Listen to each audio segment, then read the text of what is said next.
You're listening to Blast Podcasting, Episode 1. Crack that whip.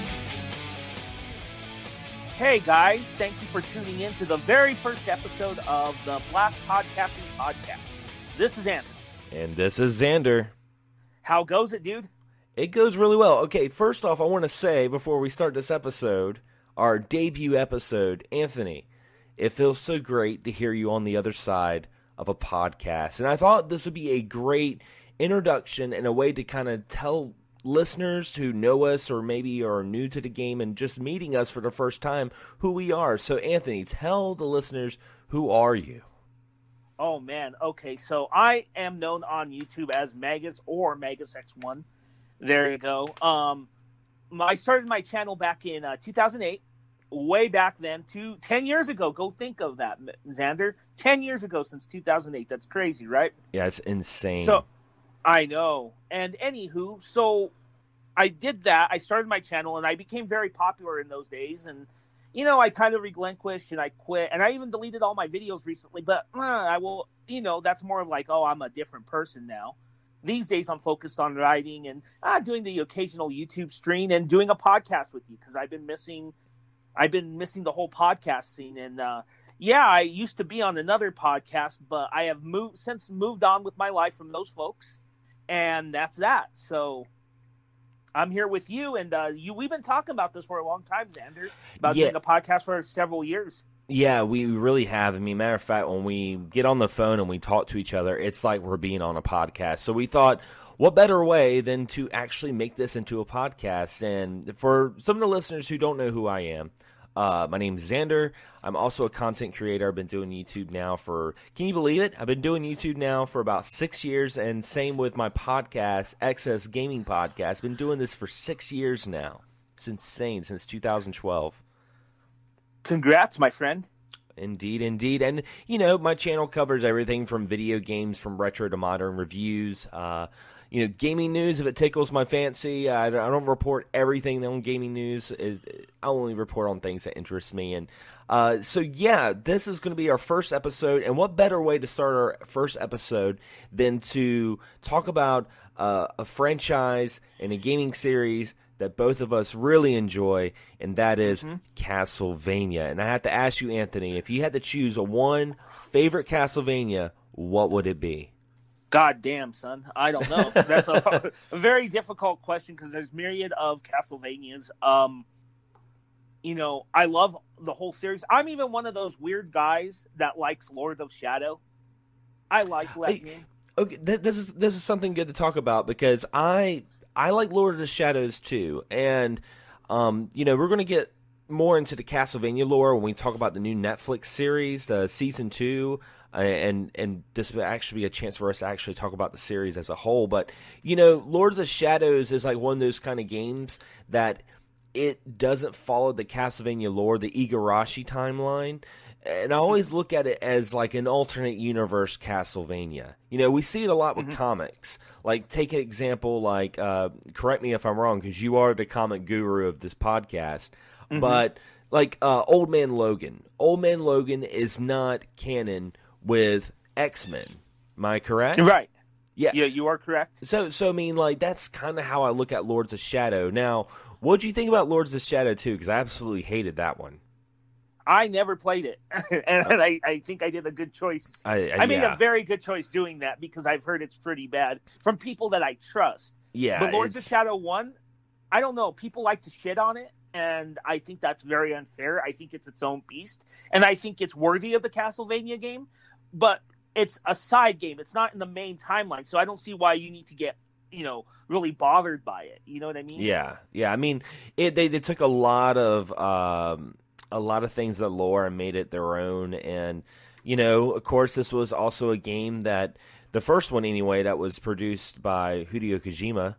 And, I mean, he did a good job of taking Mercury's Steam and took essentially what was just a game called Lords of Shadow. And it's like, hey, let's throw the Castlevania moniker on it and let's make it into a Castlevania game. And, would you say this was probably like one of the games that really utilized and stepped up the whole 3D Castlevania genre? Because, I mean, we had 3 different Castlevania genres. We had the stage-based, Metroidvania, and 3D Vanias. Mm-hmm. Well, I would say it's the best 3D Castlevania, and I know there are those that like the 2D Castlevania games, the PS2 ones, I should say, the PS2 3D ones, which Yeah. I didn't care for, to be honest. They weren't my cup of tea. And I know that they had the cool Ayami Kojima artwork. Ayami, is that how you ever say it? Yeah. And that's cool. But I just thought Lords of Shadow did it. And, of course, everyone's going to say, well, it's a God of War ripoff. It's a Shadow of Colossus ripoff. What game is not a ripoff of another game? They just tend to do that to a game they don't like. Dude, and I think that format worked for what they were trying to do with Castlevania. I mean, I'll be honest, man. I remember playing God of War, and I remember playing Rygar on the PS2, playing those two games. And saying to myself, man, I would love a Castlevania like this. This is how I would love a 3D Castlevania. So that's why I loved Lord of Shadows. You know, the story was really, really good. You know, it had big voice actors like Patrick Stewart was in it. You know, it was like, oh my gosh. So, I mean, there was a lot of things that I really did enjoy about Lords of Shadow. But what would you say, because let's get back to the main question, and that is, well, what is your favorite Castlevania, if you had to choose? I know it could change after the episode. That's how it does for me anyway. Well, for me, I've been a Castlevania gamer since 1988, and so it's pretty hard, but I would say, and it's a more recent entry in the series, actually. Well, not that recent, but more recent than some other ones. That's Portrait of Ruin, which I actually started another new save state the other day on it after replaying Castlevania Symphony of the Night. And I love Portrait of Ruin because the music is great. The Charlotte and Jonathan's, you know, you switch between two characters. One's a sorceress, one's a traditional Belmont-esque character. Yeah. Not necessarily a Belmont, though. And the story's pretty interesting about two characters who literally are, you know, like when you play Castlevania, like even Symphony of the Night, Alucard has all his skills and shit. He has to be stripped of his equipment to be weakened. Remember that? Oh, yeah. In this one, you have to unlock the power of the vampire killer even. Yes, and see, that's something I was going to say too, because I also really enjoy Portrait of Ruin.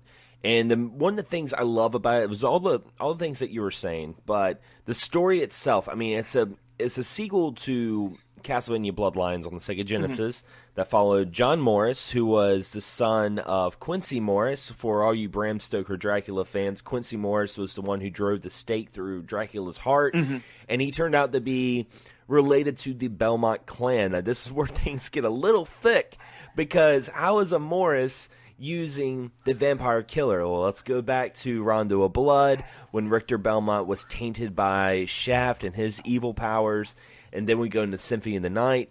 That pretty much cursed the Belmont bloodline to no longer using the vampire killer whip. So that's when the Morrises came in, and Jonathan Morris in Portrait of Ruin was using a fake vampire killer whip because he wasn't pure blood Belmont bloodline, so he couldn't use it, and the Belmont bloodline was tainted. So that's what I really loved about Portrait of Ruin, is that it made things go full circle, and then it gave leeway to what we know is the last battle of the Belmont clan with Dracula, and that is the Battle of 99, which was before Aria of Sorrow, which was a game that we never got. We never got the Battle of 99 with Julius Belmont, which still pisses me off. We need the Battle of 99. We need the Battle of 99. We need that. I mean, this is where Julius Belmont finally defeated Dracula for good and threw Dracula and his castle and everything in a lunar eclipse. And that's when you had Soma Cruz, who pretty much inherited the darkness and the light of Dracula, and that becomes a whole new discussion right there. And that, I mean, holy shit. Well, those, real quick before we move on, those I think those 3 GBA and 3 DS games for me kept the series alive. And I know there's people who, you know, the first two get in the GBA, the first two and the first one on the DS, Dawn of Sorrow, and then I'm thinking Harmony of Dissonance and Circle of the Moon, they kind of get mixed receptions. Yeah. Or downright hatred. And, well, you know, I like them. I like those 2 games. I like all 3 of those games. I don't think they're bad.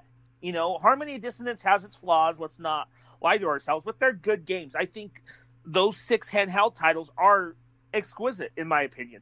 Yeah, and they were all trying something a little different. I mean, you had your furniture collecting an Army of Dissonance, and you had your cards. You had your cards, which I thought was really weird, and Circled the Moon. And I would have to say my favorite out of the 3. I mean, I just love Aria of Sorrow. I love it so much. Game. And you know that what I loved about Aria of Sorrow is I actually like the bad ending. I actually like the bad ending to it because you can get 2 different endings to it. And what I like about the bad ending is Soma Cruz, and spoiler alert in case you've never played Aria of Sorrow, but this is the bad ending. Soma Cruz, of course, gets more succumbed to the darkness, becomes the new Dark Lord of the castle. He's sitting back in the throne that Dracula once sat in with his glass of wine, and Julius Belmont, who's been helping him out through this whole game, you know, trying to make sure that he's in the clear and not turning evil. He walks in with his weapon. He was like, I hate it had to come to this. And Soma Cruz throws his wine glass on the ground, very reminiscent of Dracula in Symphony of the Night. And I fucking love that ending. Yeah, that ending's dope. Yeah, because his hair's all messed, like Soma's hair's all messed up. He looks all evil, and you're like, holy shit, this could be like a whole new era of Castlevania where it's no longer Dracula but Soma Cruz, you know? That game is great. I like that game a lot, and I like that ending. I'm with you. And it could have opened up. You know, they could have spun off and made an alternate game in an alternate timeline with that ending. You could. Yeah. I'm just real quick before we move on, though. I have a question. There's one game we have not talked about out of those DS games, and that's Order of Ecclesia. I like that game too. I don't like Order of Ecclesia. I've tried to, but it's okay. Yeah. Why don't you like it though? I got to hear this. I love it, but I want to know. I didn't like the layout where it was like it was wanting to be stage based, but at the same time it was Metroidvania. The weapon system, I wasn't really a big fan of that, and that damn crab battle, the first boss, pissed me off so much that I put the game down for a long time, and I finally picked it back up. But yeah, to me, maybe I can try to change your mind real quick. Change my mind. Change your mind. You know what I think the game was? I think it was a combination of Dracula's Curse mixed with a little bit of Symphony of the Night. Ah. Like what would make you throw that in there? Like what's some good examples? So I think because if you think about it, the game is actually stage based. Yeah. It is. It really is. But there's alternate paths. And there's that subplot. Well, you know, there's a village in that game. Mm-hmm. We forget about that. There's an actual village you can visit, and you got to save all the townspeople. And if you don't save all the townspeople, and you fight Albus, then you get the bad end. One of the bad endings. So one of the things is you could. It's kind of like that, it's straightforward, but you got to make the choice of saving the townspeople. You save the townspeople, you fight Albus. It's also similar to Symphony of the Night with the reverse castle. You know, there's that. So my jurisdiction is I like it because it's a mix of Dracula's Curse and a little bit of Symphony of the Night. Because think about it too, it's a midway boss, and if you defeat him the right way, you get the castle, kind of like in Symphony of the Night. You get the holy goggles, you defeat the shaft orb, and you get the inverse castle instead of just defeating Richter and getting the ending, the bad ending. So. Yeah, I'll definitely have to go back to it. It's one of those games that I don't hate it. Like, I don't hate it, but it's just one of those, like, I could take it or leave it. And I've always wanted to go back to it, and I actually have Order of Ecclesia on my Wii U, so I can actually play it on my TV, and I need to, like, one day sit down and actually play it, because it is the last Igarashi Castlevania. It is.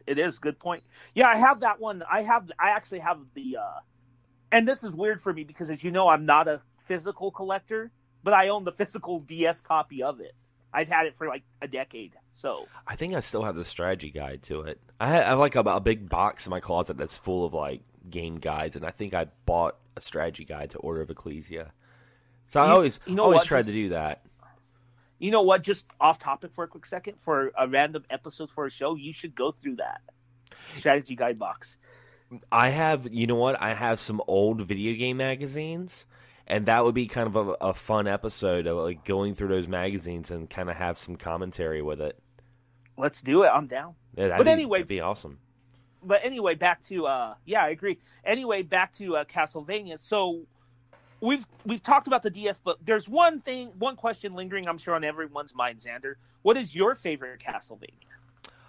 Okay, I had to put mine in two different categories. I do have a YouTube video, shameless plug, youtube.com/Xander Skullion, where I made a top 5 favorite Castlevanias. And if I'm not mistaken, I think my number 1 in that video, I won't try to stick to it, I believe it's Rondo of Blood. And number 2 would be Symphony of the Night. And actually, number 3 was Portrait of Ruin. But anyway, without giving the whole video away, I like Rondo of Blood because at heart, I love the stage-based Castlevanias. That's what I really liked about the recent release of Bloodstained Curse of the Moon, which is a side game to Ritual of the Night. That's the new Igarashi Kickstarter game.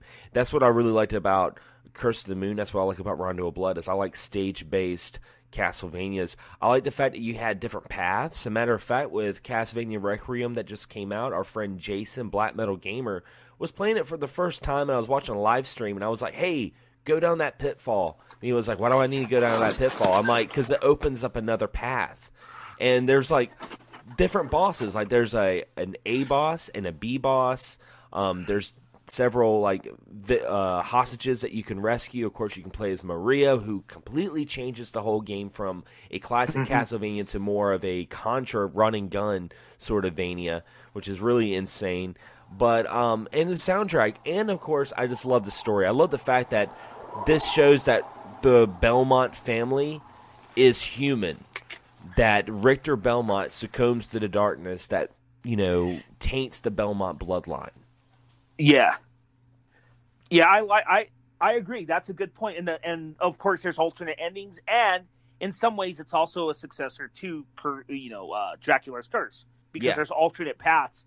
And if you don't rescue all 3 of the girls, you get the bad ending. Yep. And so I agree with you. Rondo of Blood is a good, really good game. But I do have a question for you concerning that game, though. What's that? How it's an elephant in the room, my friend. How do you feel about the infamous death battle and the infamous shaft battle? Oh God, they're bullshit. they're such bullshit. I mean, and the fact that before you beat the game, you had that whole boss rush mode. It's like you had to defeat all the bosses all over again. And death and shaft. But my thing is like, the only thing I can tell listeners when you're battling Shaft and Death is to use that fucking backflip jump. A lot of people, I remember when I was when Jason was playing Rondo of Blood, I'm like, hey, hit jump and up and you do a backflip. And he was like, all right, that's cool. What do I want to do that? I'm like, dude, this will help you out later on in the game. It's not just it's not just a fancy mechanic to make him look cool because I have a bad habit of after I beat the boss, I always backflip into the orb. So it looks like, a little action pose of Richter Belmont. I was like, it's not just for that. It's actually got a pretty good purpose to it. So that's what I think. Fuck Shaft, fuck Death. Fuck both. And that Dracula battle isn't too bad, though. It kind of makes up for it. Yeah, a lot better than Dracula X, which is like the Super Nintendo watered-down port. That Dracula battle is complete bullshit with all those platforms. I hate that. That's one of my least favorite Dracula battles. I cannot stand that battle whatsoever. I agree with you. I completely agree with you. So, real quick, because I know we need to move on, but I have 2 things to say about Rondo of Blood real quick. Okay. One reason I like Rondo of Blood 2, although I agree with you, I have beaten the original TG16 game, or PC Engine, whatever the fuck you want to call it. But what I want to say is, well, I hate those 2 battles. One thing I do love about this game is I'm a sucker for this. I think I'm the only one because I never see anyone mention this. But I love the cutscenes in that game, the original TG16. Oh, and here's why. Here's why. I am a sucker for those PC Engine CD or those Sega CD type of cutscenes, like the ones you see in like other games like Cosmic Fantasy 2 on the TurboGrafx. And Potful Mail. Or Potful Mail or the original Lunar or stuff like that. I love those anime-style cutscenes. You know what game even had one, Xander? You know what game even had those type of cutscenes? The Sega CD port of Prince of Persia. Yeah. Yeah, not to go completely off topic, but I will say if you haven't played this game yet, Anthony, you need to download it on your Switch. Cosmic Star Heroine. Oh, I have it on PS4. Oh, because that game has the same sort of cutscenes montage that when I saw the game, I was like, man, this makes you think of the early days of like Sega CD and PC Engine TurboGrafx era. It was really cool. Does it have voice acting? I played No. very little of the game. No voice acting, but like, yeah, the art for the cutscenes and stuff is very reminiscent of that style. It gives you those feels. Okay, I will definitely go back and play that game because I liked what I played of it. I just, at the time, there's another RPG called Persona 5 out, so there you go. Well, here's the cool thing about Cosmic Star Heroines. It's not a long RPG. It's like 15 hours. It's like a 15-hour long RPG. It's very simplistic, but it's got a pretty good story. I enjoy it. It's a palate cleanser. Yeah. Okay, I got you. It's a palate cleanser. Okay, my bad. Nah. But yeah, I love those type of cutscenes. I have to mention that. And you know, like, and even some of the cartridge-based games try to do those cutscenes. Like Phantasy Star 4 is a big one, but they didn't have the voice acting. So. Well, speaking of voice acting, I think this would be a great segue to get into kind of like the meat of this episode and talking about the Castlevania Netflix series. Season 2 just wrapped up. And, you know, we tried to record this episode last week, and at the time we were like, you know, do we talk about spoils? I mean, the show's a week old. Do we talk about it? And now the show's like 2 weeks old. It's on Netflix. You can watch all the episodes, Season 1 and Season 2. And it's got green light for Season 3. So I do want to say on my behalf, and possibly yours too, Anthony, that we might talk about spoils on this. And we're sorry. If you don't want to be spoiled, pause the episode, watch some Castlevania, and come back to us. Yeah, we'll probably, I don't know, maybe I'm throwing something on you I shouldn't, Xander, but maybe you could put like a timestamp or something. Yeah, do something a little bit, just to let people know. But anyway, let's get into the Castlevania Netflix series. Now, Anthony, I really haven't had a chance to talk to you too much about your thoughts of the series. What's your initial thoughts of the Netflix series? I think it is hands down one of the best video game adaptations ever, hands down. It's proven to me that animation, at least for Japanese-based games, is the best format for it, because I've argued for years another great adaptation of a video game was the Street Fighter II animated movie. From the mid-90s. Yes. Oh, yeah, that movie's fucking awesome. And I've always argued that's one of the best. Do it in animation. And I think, animation for the most part, is great. It's not always successful on the Mega Man series on Cartoon Network. But, it got canceled, by the way. Oh, God. Yeah. Okay, that's a good thing. We got Mega Man 11, so... We have enough Mega Man as it is. But yeah, it's not always successful. And I don't know if you know this, Xander, but this Castlevania project has been in gestation for over a decade. Yeah, I believe it was first implemented like in 2005. They were trying to do this. And the guy behind it, who's still writing it, thank God, is a guy. Do you know this name, Xander? It is Warren Ellis. Are you familiar with that name?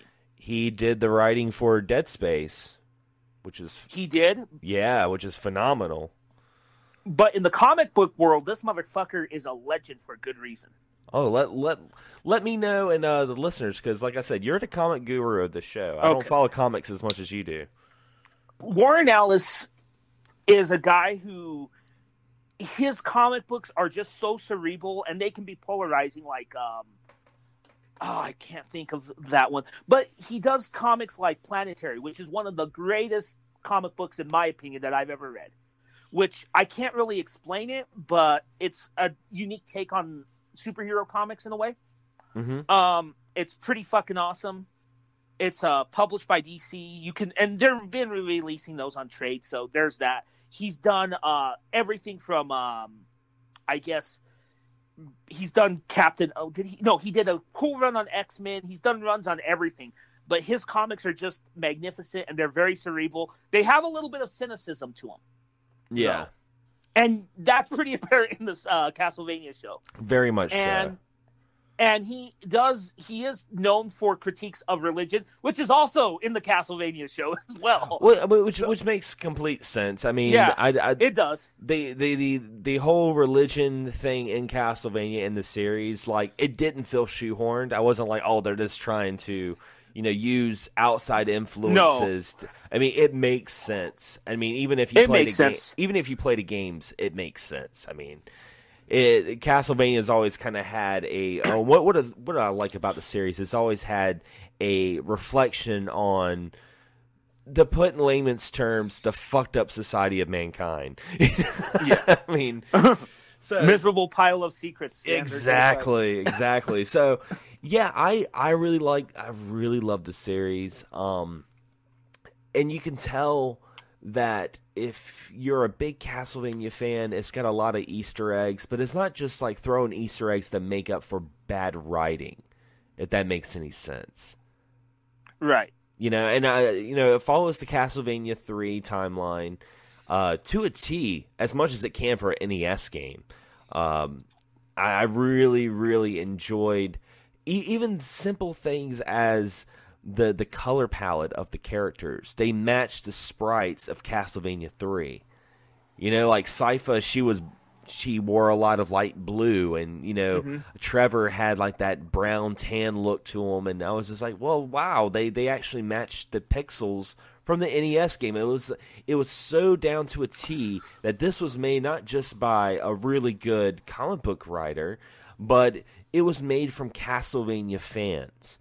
That knew their shit, and that was the thing. And yeah, it was originally going to be a straight to DVD movie back in 2005, and thank goodness, even though I don't really watch it, but thank goodness for shows like Game of Thrones, because Game of Thrones really gave birth to, hey, we can make a television show on a fantasy-style setting like Lord of the Rings, and people will like it. And that's what kind of gave the whole drive the Castlevania series. And believe it or not, the animation team behind the Castlevania series are the same folks who did Fairly Odd Parents and Adventure Time. Isn't that's freaking crazy, because the art style is like very reminiscent of like Berserker and Ninja Scroll. It's got that old school anime to it, That's a couple things real quick to respond to you. Number one, going to the look of the series, I was telling my best friend recently that he should watch it because we grew up with anime in the mid-90s, right? We started to watch a lot of anime back then. And to be frank, anime was very different then. It was different 10 years ago. It was different 15 years ago. And I'll be honest, while I still like anime, I'm not a big fan of modern stuff. I sound like, get off my porch shit. But that's just... yelling at clouds. But I think the anime... Get off my grass. No. But here's my thing with it. It reminds me of those animes that I grew up with. And you nailed it. It's like Vampire D. Vampire D, or what was it? Ninja Scroll's a great comparison. Yeah. Vampire D, Bloodlust is an even, just as good comparison. Just that sort of like when anime was, in a way, when we were getting it here, we thought it was a more mature form of animation. It's not necessarily looked at that in that same way anymore. Would you agree, Xander?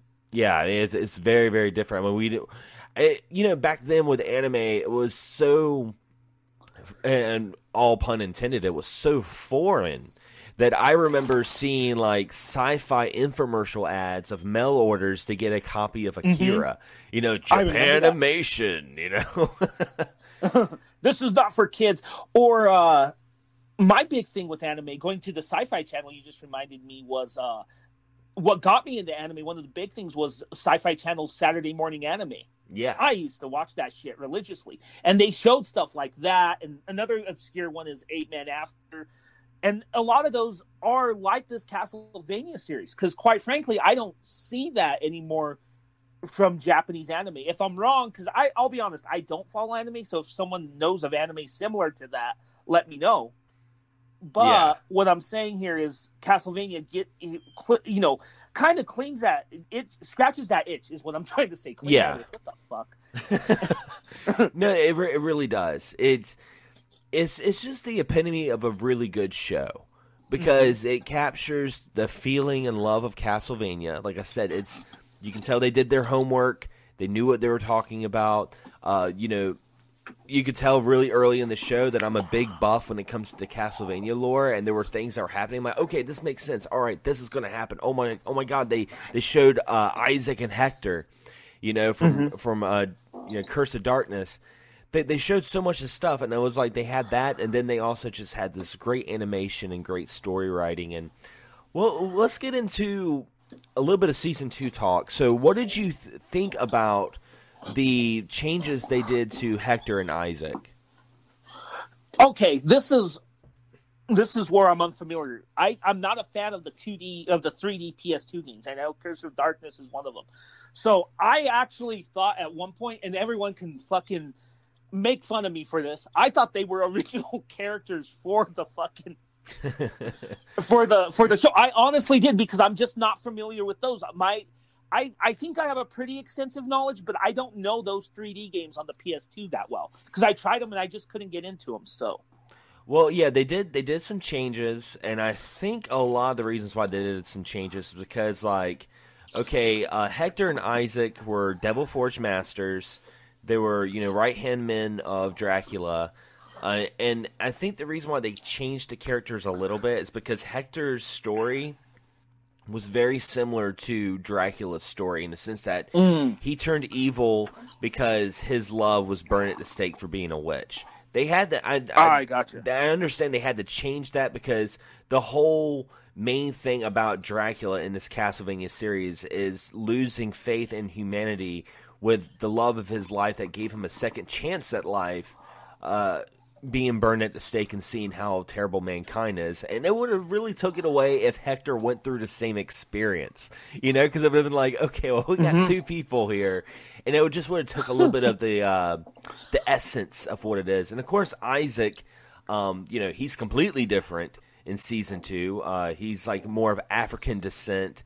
He looked more like an emo J-Rock star in Curse of Darkness. And I like what they did with the characters, especially Isaac.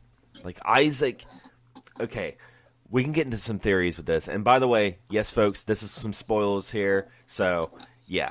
But anyway, so I have a theory on Isaac. I think Isaac is going to become Death. Oh, because Death wasn't in the series, huh? Right, and Death is the right-hand man of Dracula. If you think about the games, a lot of the reasons why Dracula comes back is because of Death. Now, Dracula, of course, does get killed in Season 2. I was expecting people to get upset about that. Like, oh, now Dracula's dead. How's this going to happen? I'm like, dude, Dracula always comes back. What are you talking about? Yeah, that's what... If you know Castlevania, he's going to show up again. That's why it upset me. It's like, oh, he'll regenerate for a couple hundred years and, whatever.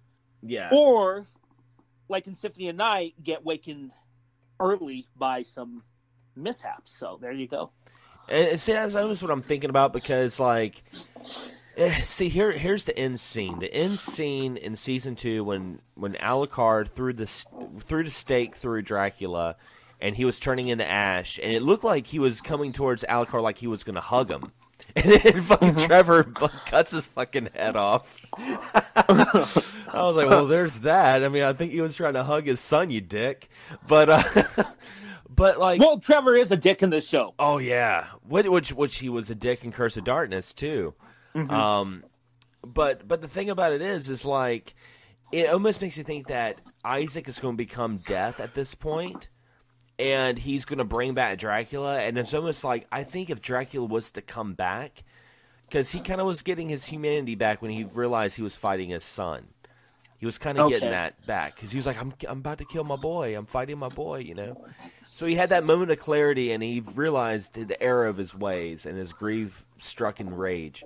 So I think if he comes back from Isaac, I think he's no longer going to even have that humanity with him anymore. If anything, he's going to be more disgusted with mankind coming back and seeing that nothing's changed. Exactly. It's kind of funny that you're mentioning all this because with the humanity, because I got to go into the games for just a second, okay? But we'll go to the show. It links to the show. I just beat Castlevania Symphony of the Night, right? Recently? Because of the re-release. Yeah. And, you know, a spoiler alert for that game. That game's well over 20 years old. So those endings have been on YouTube for a decade now. And at the end of it, well, let's go back a little bit in the game. When you fight the succubus, remember that? That shows the burning at the stake. Yep. And, you know, there's that. And then, of course, there's the final confrontation when you do fight Dracula with those weird heads and shit.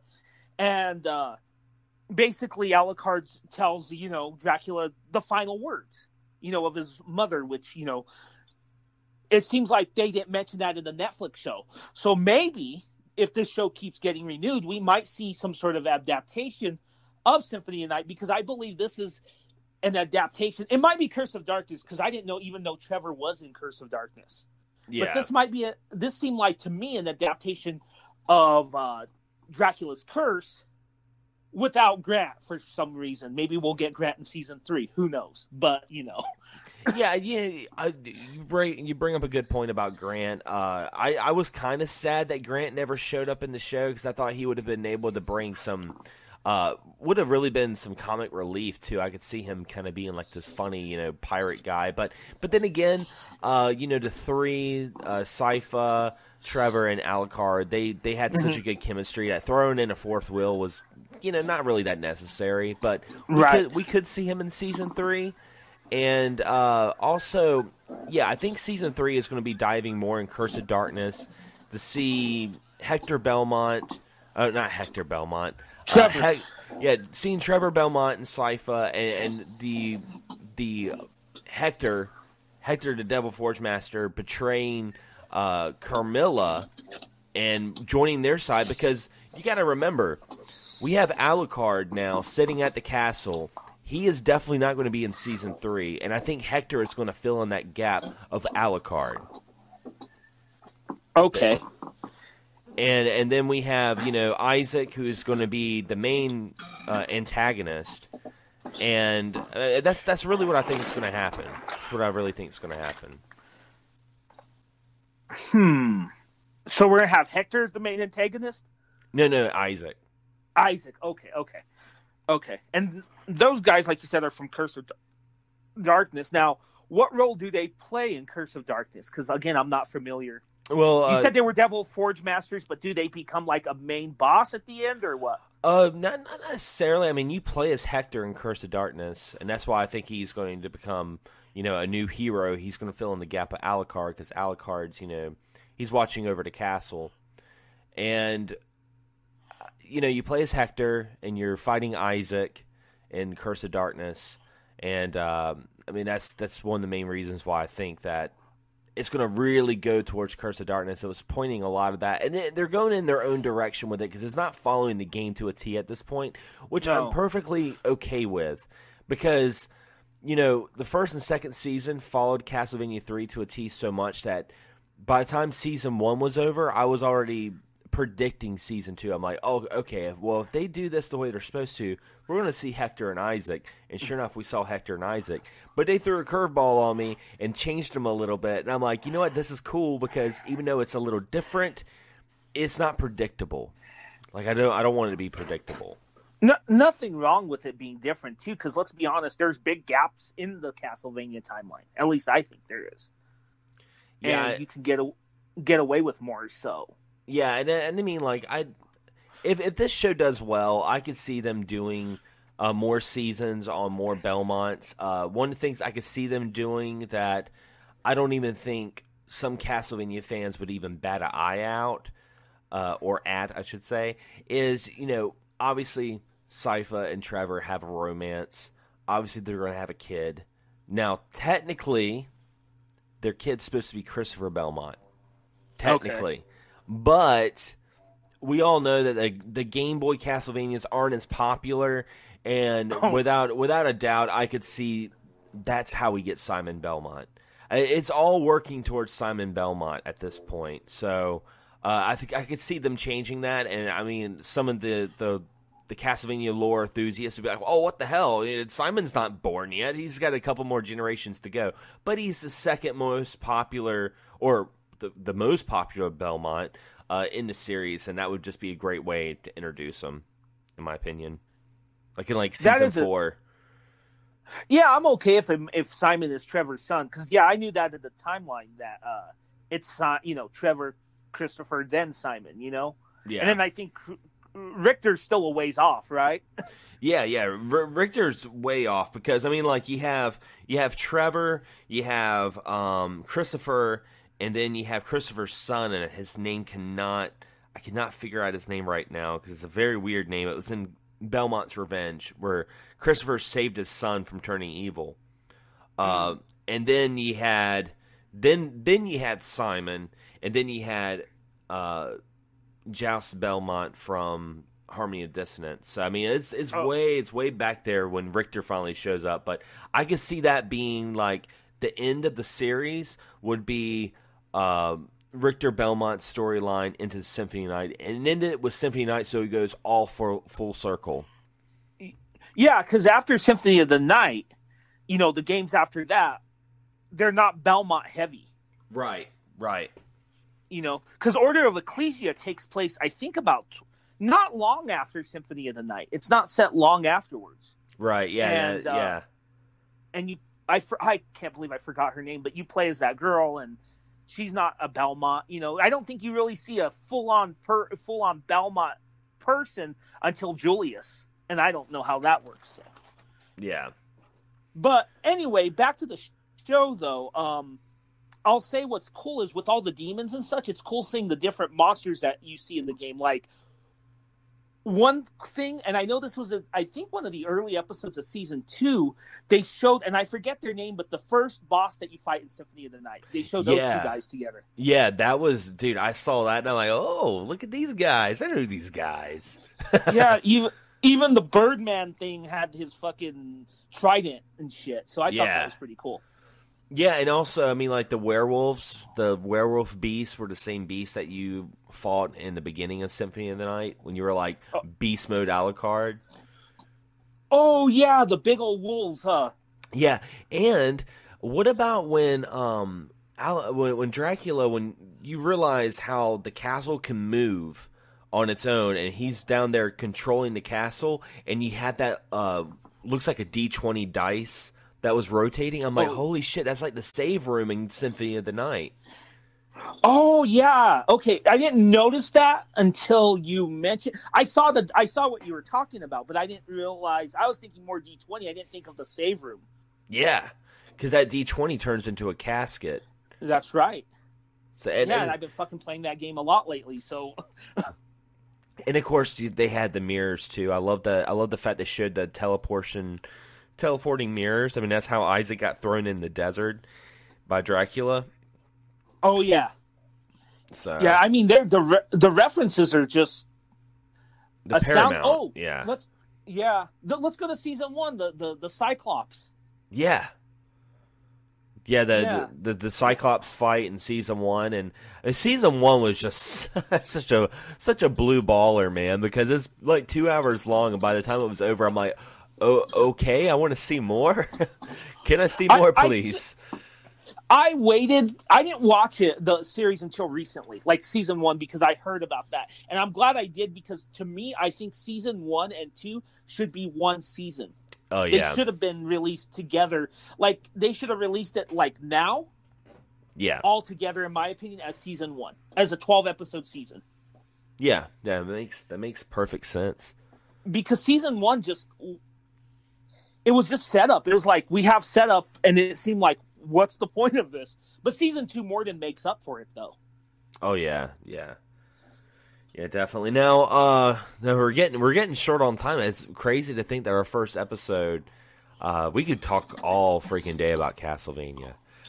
I think this is a good idea for the first episode. But before we close the show, let's get into some plugs a little bit, where people can find us. Now, if you're listening to Blast Podcasting right now. Chances are you're probably listening on Podbean. If not, we're on there. Pretty soon we're going to be on iTunes and Google Play and Stitcher. And also, the show's also on both our YouTube channels. So, with that being said, Anthony, where can our listeners find your YouTube channel? It's youtube.com/user/MagusX1. There's not much on there at the moment, but I plan on changing that a little bit. And then, of course, episodes of this will be on my channel as well as yours. And then we'll have a Blast podcasting channel. Exactly, yeah. And yeah, guys, my YouTube channel is youtube.com/Xander Skullion. And I also host another podcast, bi-weekly podcast, XS Gaming Podcast, with my co-host James Gruesome. And Anthony, yeah, you've been on the podcast a couple of times too. Yeah. And I'm sure I'll be back on it someday because I like James. Indeed. Well, guys, this concludes the first episode of Blast Podcasting. And again, guys, stay tuned. Make sure you hit the notifications on whatever platform you're listening to, because we are definitely coming back very soon. Anyway, guys, as always, thanks for listening and happy gaming.